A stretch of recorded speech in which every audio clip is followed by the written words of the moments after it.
Hello, can you hear me?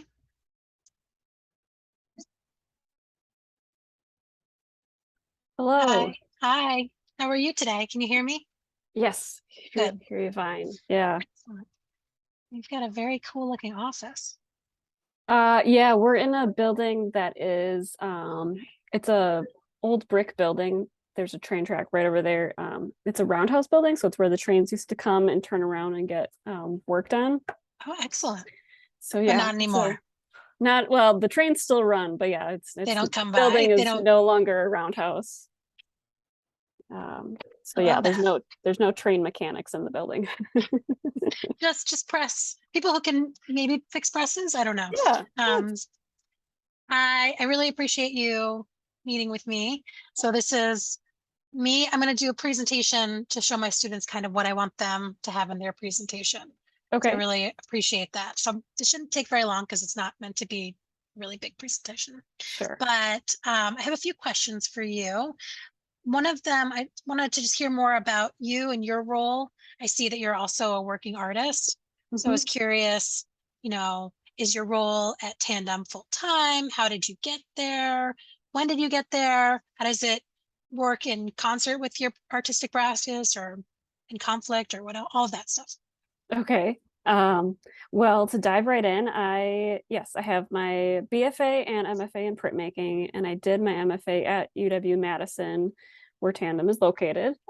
So we are fully part of the university, and one part of our educational programming is that we have grad student project assistants that work in the studio, but also the curatorial area. So I was lucky enough to have the coveted studio PA position for 2 of my 3 years when I was in the grad program. So I assisted the printers and the artists in the studio. And then after I graduated, it was really just being like the right place, the right time. The curator position was open. And so I scooted into that. So I've been in this role now full time since fall of 2015. So coming up on 7 years. Wow. So yeah, it is full time. Um, yeah, it's a very busy full-time job, and we do a lot of events, evenings and weekends with events on site here, but also traveling to art fairs. So it is, yes, It's a lot. probably more than full-time. Yeah. So like, would you say that an average week when you're not traveling, it's like a 9 to 5, Monday through Friday, or what's the schedule like for you? Yeah, 8 to 5, Monday through Friday is when we're here. We're open to the public. We have a gallery space in our front area space, so people can come in anytime during those hours just to visit, see the show in the gallery, and get a tour of the studio.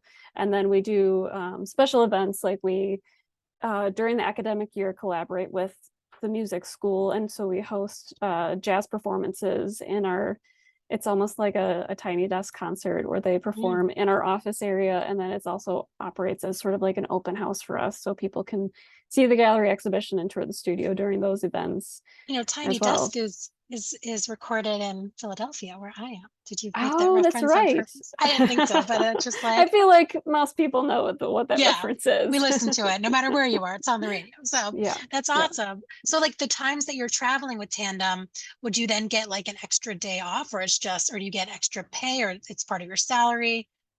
I don't mean to We're ask this really salaried. personal. Salary. Yeah, we're Okay. salaried, so there's no overtime pay.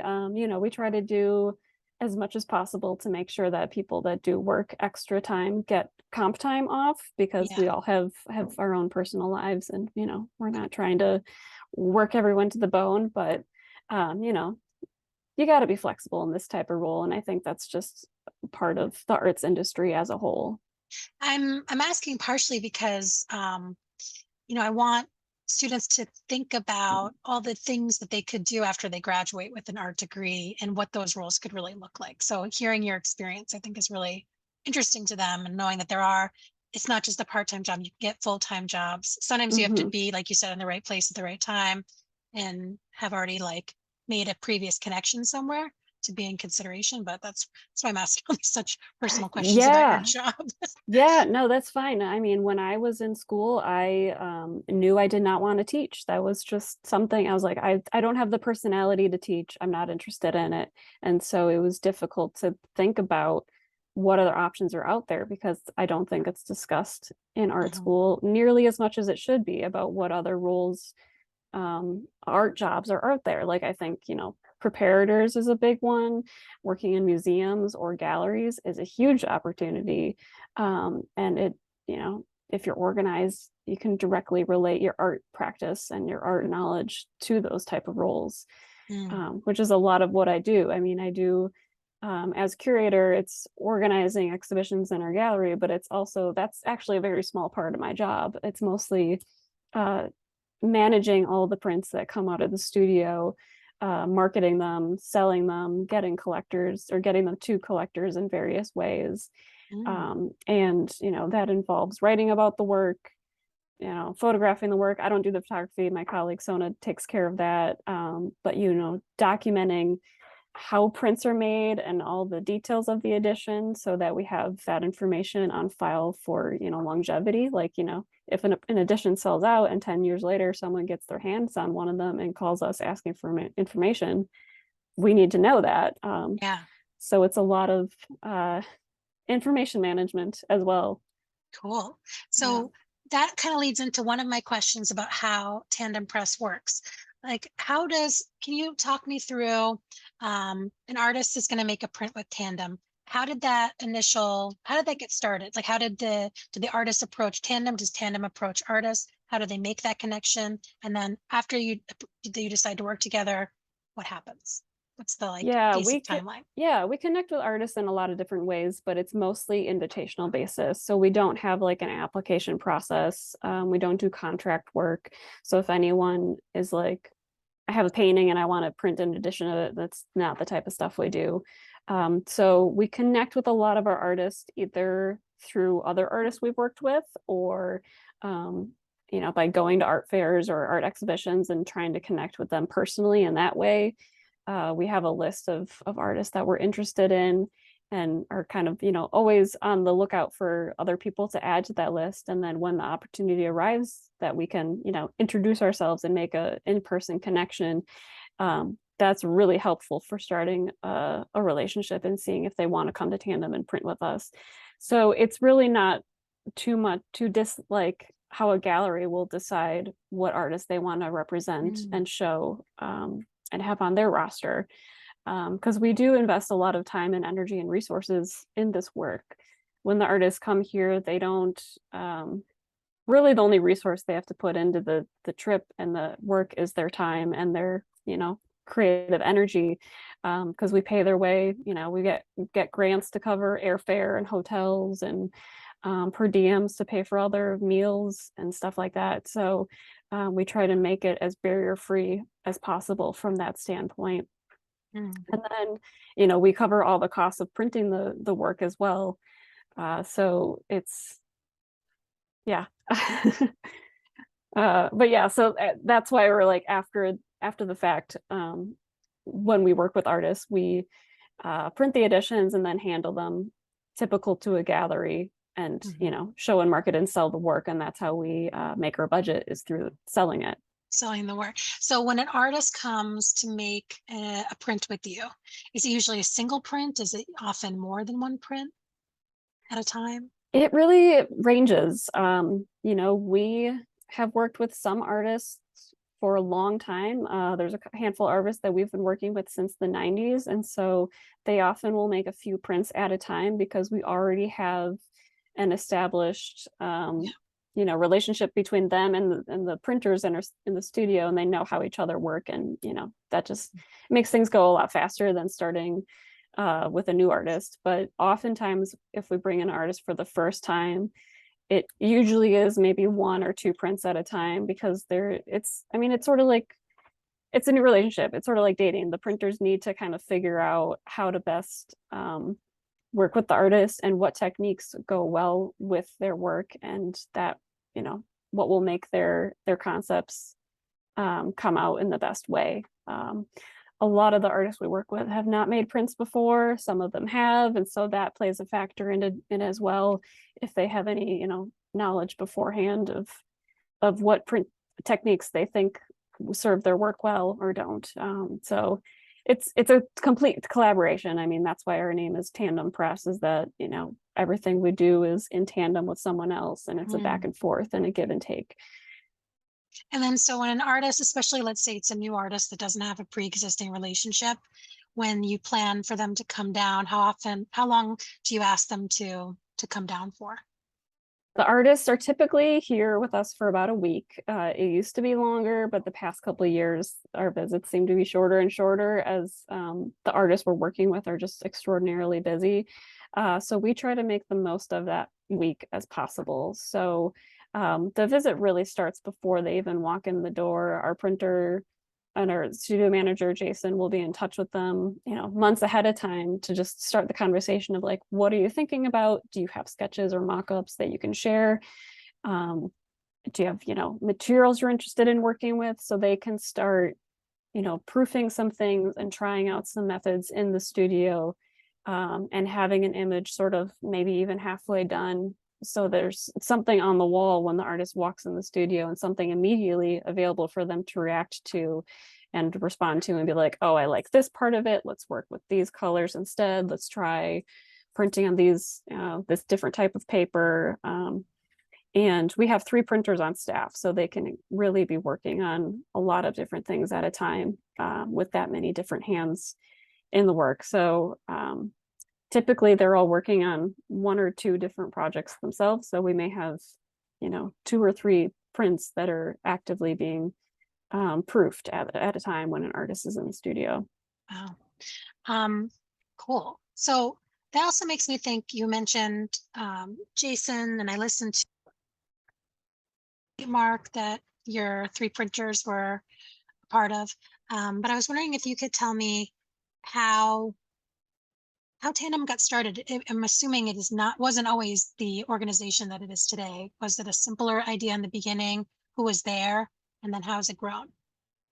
Yeah, so our founder, his name is Bill Wiege. He passed away in 2020, but he in 1986, it would have been, he had a studio at his home just outside Madison. He was on the printmaking faculty at UW, and he, during the summer, had his artist friends come out to his studio to make prints, and he would often hire or get undergrad and grad students to volunteer to come out to his studio to assist in the process. And he really saw that the students gained a lot out of that experience, which they wouldn't have gained in the classroom. And so he, pitched this idea to the art department saying, you should set up a press that operates in this way.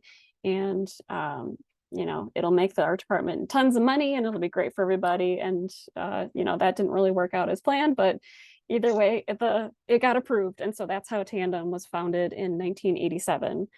So we've always been part of the art department. It wasn't, it had set up separate and then later added or anything like that.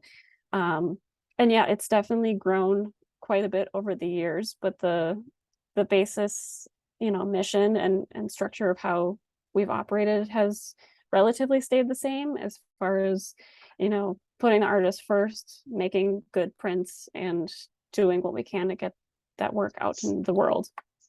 And you do all forms of printmaking, correct? Mhm. Or is there a medium that you're most known for? We do just about everything. Yeah. So we'll do, all the traditional methods, wood cut, etching, lithography, but also incorporate a lot of new media technology. So we do a lot of photo plates. We have a whole tech center in our studio that has, large format printers that we'll use to print films for photolitho or photo intaglio or photo screen print. We have a plate maker to make polymer plates for like printing on the Vandercook. We've got a giant scanner, so if people come in with a sketch or a photo collage or something, we can scan it and blow it up and work from there. We have a laser engraver. So I think we're really known for trying out a lot of different things that haven't been seen in the field of fine art printmaking previously. We've done a lot of projects in the past couple of years that have been almost more sculptural edition based versus just strictly print. We worked with the artist Jeffrey Gibson to screen print editions of drums. Mm. And we did a project with Allison Sarr that's printed on it's supposed to reference a giant pomade tin, but we actually printed on a deep dish pizza pan.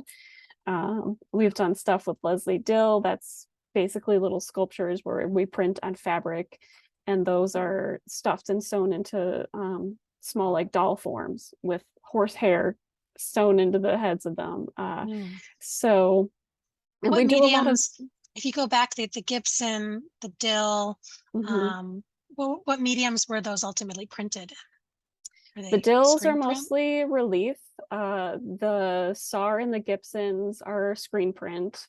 Yeah, I mean, those just works the best with the materials we use for this projects. But we do a lot of collage based pieces as well. Like if you look at the pieces we have by Mickaleen Thomas on our website, they're like these incredibly complex images that are printed, like each collage element is printed separately using different various techniques, and then it's all collaged together.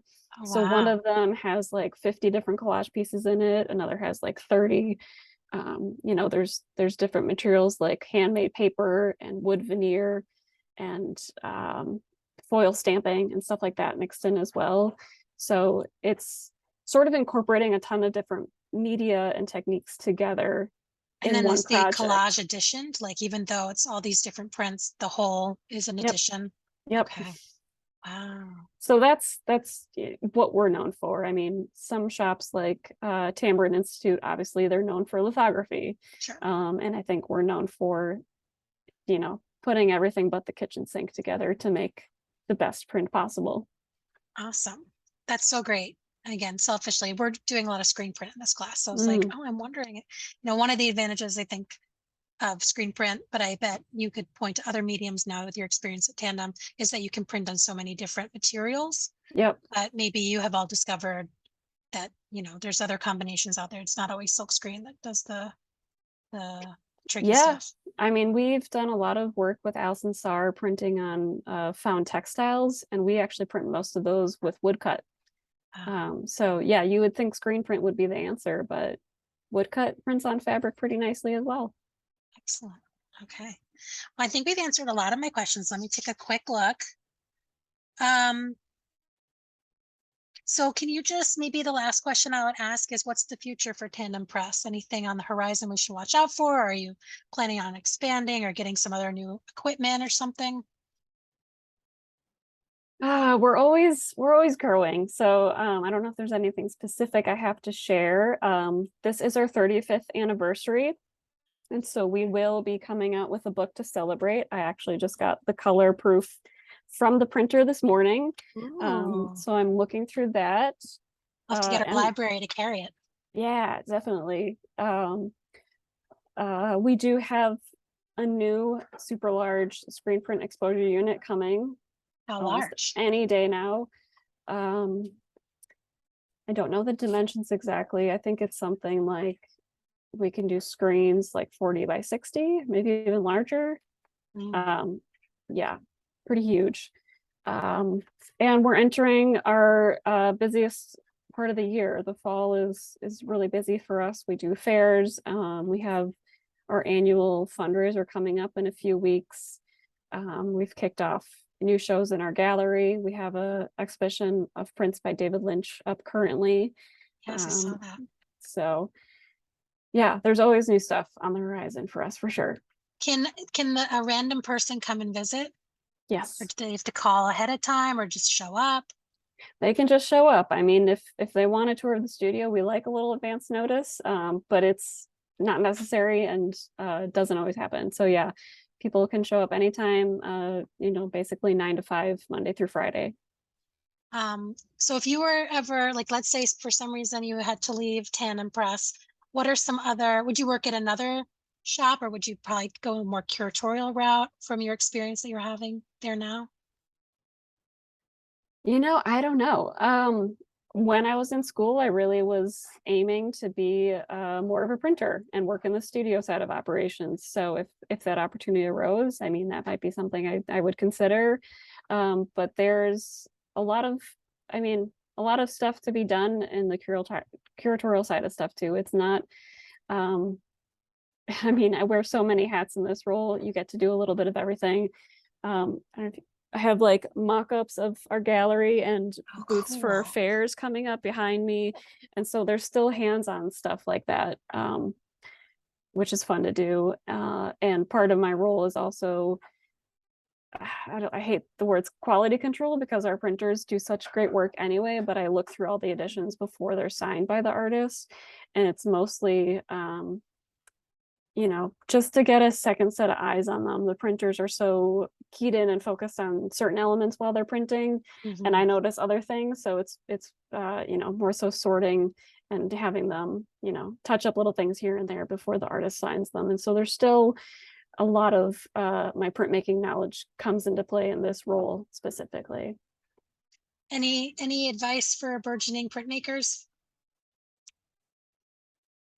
Hmm. Get out there and see as many places as possible. Go tour studios, talk to people. And I mean, printmaking, painting, sculpture, whatever medium, the art industry is really run on networks. And so build your network, talk to people, get to know people. Um, yeah. Awesome. Thank you so much. This was really, really fabulous. I hope I didn't take too much of your time. No, And no, not a problem. we really appreciate it. I was in Wisconsin recently for SGCI, but my husband lives there. So maybe one day we'll make it and Oh, I'll be yeah, able to visit you in person. definitely. Yeah, we had a ton of people come through during the printmaking conference. It was a lot of Yeah, fun to talk to a lot of printmakers. super busy. So Yes. yeah. Yeah. All right. Thank you so much. Have a good Yep. day. You too. Bye bye.